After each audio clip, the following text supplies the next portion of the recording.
member of a community that lives in different places and moves from one place to another. Nomads were usually parts of hunter-gatherer communities. This means that women stayed at home and looked after the children and elders, while the men hunted and gathered for food and other resources such as animal pelts for clothes. They lived in one area until food was hard to get. Then they moved on to a new area, letting the old area resort to its natural self. But about 10,000 years ago, people developed the ability to farm grains and raise animals. Of course, to do that, you have to stay in one area, at least until the crop is grown. But to do so, you need fertile land. So that's where the nomads settled. Fertile lands where farming was easy. A very major fertile land was known as the Fertile Crescent. This area was inside what is now known as Mesopotamia. We see the Fertile Crescent, Mesopotamia, which literally means between the rivers, as the birthplace of civilization. Mesopotamia's capital city is one we have studied in this course a lot, Babylon. It is no surprise that the earliest known civilization created one of the earliest known major laws. There were several other river valley civilizations: the Nile Valley in Egypt, the Indus Valley in what is now India, and more. Code of Hammurabi is believed to be created around 1754 BCE. The earliest form of written law is the Code of Ur-Nammu, which was created around 2100 BC. Remember that the greater the number gets, the older it is. 2100 BCE means that the time was 2100 years before Christ. Thus, the Code of Ur-Nammu is older than the Code of Hammurabi. So overall, where did law originate? Our answer is Mesopotamia. So now we know what the earliest form of law is. But what is the Code of Ur-Nammu? For one, it's known as a statute. This is because this type of law is written down. The Code of Ur-Nammu was written down in the Sumerian language on tablets. For you curious kids, you can find these tablets at the Istanbul Museum. Ur-Nammu founded the Sumerian 3rd dynasty of Ur in southern Mesopotamia, after several centuries of Akkadian rule.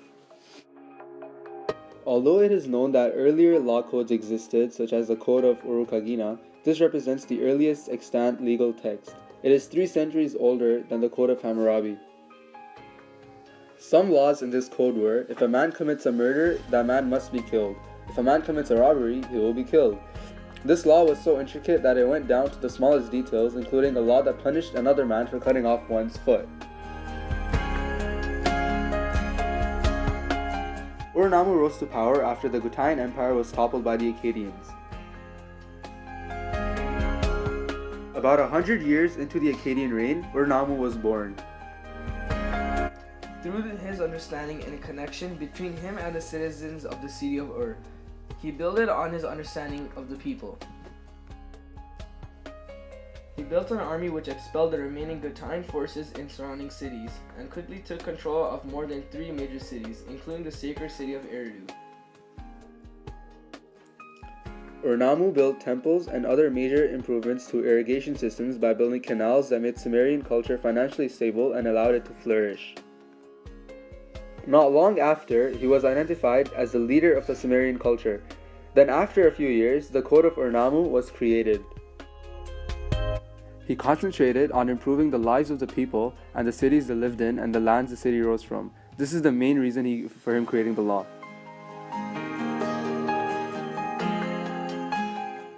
Religion has played a huge role in molding and creating societies. To explain this, we will use a major example, the Mosaic Law. Moses is a prophet found in many religious texts such as Quran, Torah, and the Bible. The Mosaic Law has very strong roots in religions such as Judaism, Islam, and Catholicism. In these scripts, Moses spoke to God on Mount Sinai, which is in modern-day Egypt. This is where God gave Moses the 10 Commandments. Religion impacted this law because it created rules for the followers of Moses to abide by. Religious law refers to ethical and moral codes taught by religious traditions.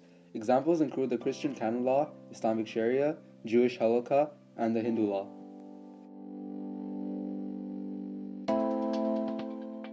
The terms right and left refer to the political affiliations originating early in the French Revolutionary era of 1789 to 1799 and referred originally to the seating arrangements in the various legislative bodies of France.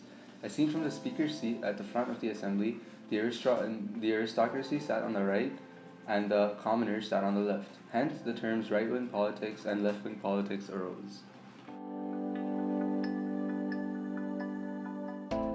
Civilization tended to grow up in river valleys for a number of reasons. The most obvious is access to a usually reliable source of water for agriculture and human needs.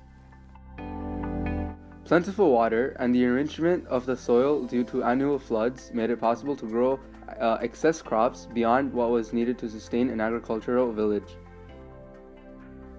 Even among early settlers, everyone had a role to play. Although most of them were farmers, as the community grew, the need for farming decreased. This allowed for some members of the community to engage in non-agricultural activities such as construction of buildings and cities, metalworking, trade, and social organization.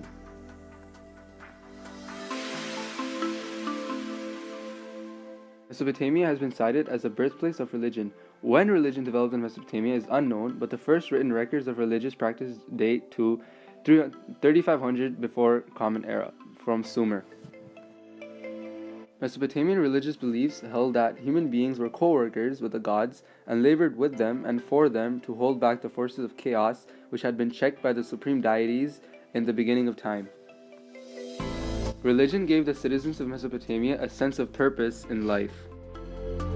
It introduced morals and ethics and how to live amongst one another. Mesopotamians created temples for their gods. One of their major gods was Marduk. Religion was so important to them that they had festivals for their gods in which the statues or idols representing their gods were taken out into sunshine. The citizens played music for them, offered them wealth, and sacrificed animals for them. Another major example is Egypt. Egyptian religion was a combination of magic, mythology, science, medicine, psychiatry, spiritualism, herbology, as well as the modern understanding of religion as belief in a higher power and a life after death. The gods were the friends of human beings and sought only the best for them by providing them with the most perfect of all lands to live in and an eternal home to enjoy when their lives on earth were done. In the Egyptian society, the pharaoh was considered a god and had supreme power over all of the citizens. If he willed for a citizen to die, the citizen was dead. A huge part of Egyptian culture were slaves, and slaves built the famous pyramids. The Egyptian pyramids are thought to represent the creation of the world in the Sea of Chaos.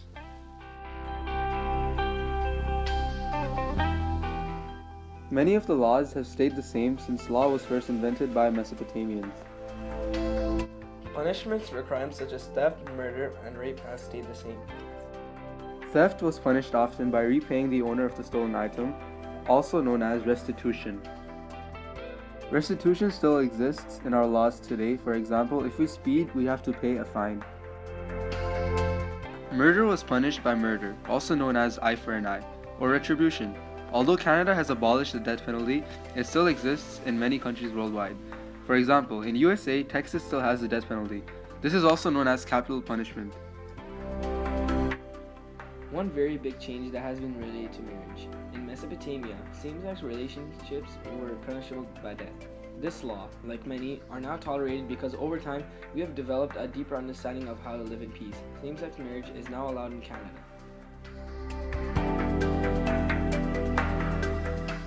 The trial of Socrates is one of the most important cases since the dawn of time. It was held to determine the guilt of a philosopher of two charges, corrupting the youth of the city-state and of aceibia, which means impiety, against the pantheon of Athens. The Socrates trial is important because the Greek philosopher is considered the father of Western philosophy.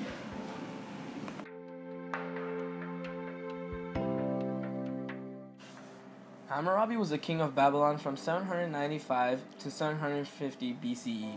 The Code of Hammurabi is one of the first set of written laws and included 282 laws which were carved onto a stone pillar.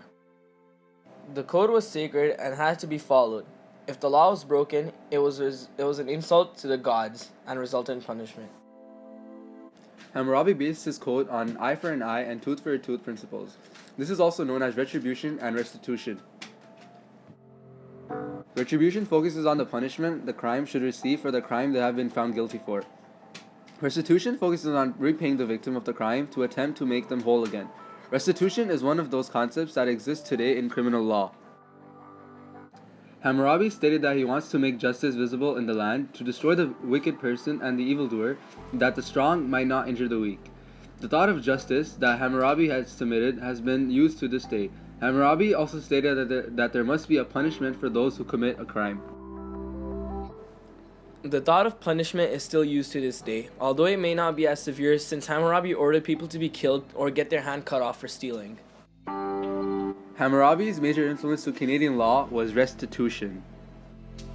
Another example is the Mosaic Law. This is the law that, according to the Old Testament, God gave to the Israelites through Moses. The Mosaic Law begins with the 10 Commandments and includes the many rules of religious observance given in the first 5 books of the Old Testament. In Judaism, this book was called the Torah, or the Law. The Canadian law is mainly impacted by Commandments 6 and 8. Murder and theft are illegal and punishable by law. This concept has been from the Mosaic Law and has been carried since then. Another major influence to Canadian law was that the Mosaic Law helped out the lower class people. This is very much like the Canadian welfare system. Fair means without cheating or trying to achieve unjust advantage. Just, on the other hand, means based on or behaving according to what is morally right and fair.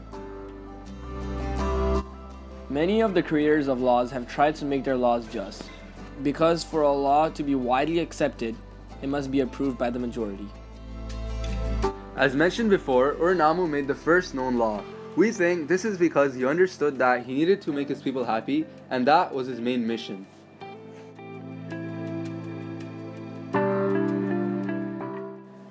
The goal of the law is to be fair and just, except where societies have decided that their laws shall favor some over others. The Canadian law guarantees that every citizen is equal before the law. The ancient Egyptians did have a court system. There was a lower court and a higher court. The lower court was made up of a group of elders in each town. The supreme high court judge was the pharaoh, who assigned his vizier to his job, to hear the case and act as a judge. A court system is usually the best way to get justice, as decisions are made according to the law.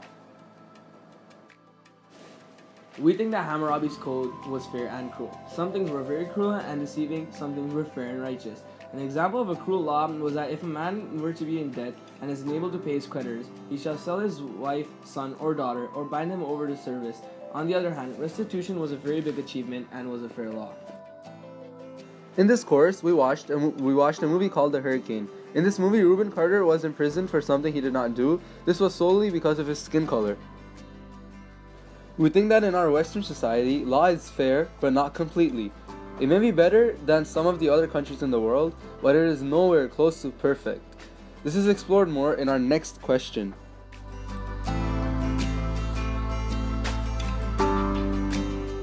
Society have an equal place. Although they should have an equal place in society, I don't think everyone in the way our society is shaped up today, has an equal place. Partially because of the advantages some people have over other people, and this also applies to the judicial system in the way some decisions go, and because a lot of it requires a lot of money, so it's really a show of who has more power. So it could be better, although I feel like Canada is one of the examples of equality. Dating back to the Code of Hammurabi, it was mainly written to favor men and men of higher class. For example, 252nd law of Hammurabi states, if he kills a man's slave, he shall pay 1/3 of a mina. This means that if a man kills another man's slave, he only has to pay money to be freed of his crime. The slaves' lives were determined by a number. Their death was irrelevant and did not mean as much as the death of their owners. Also today, skin color is a huge reason for inequality. Black Lives Matter has become one of the biggest movements in today's society due to the mistreatment they face due to their skin color.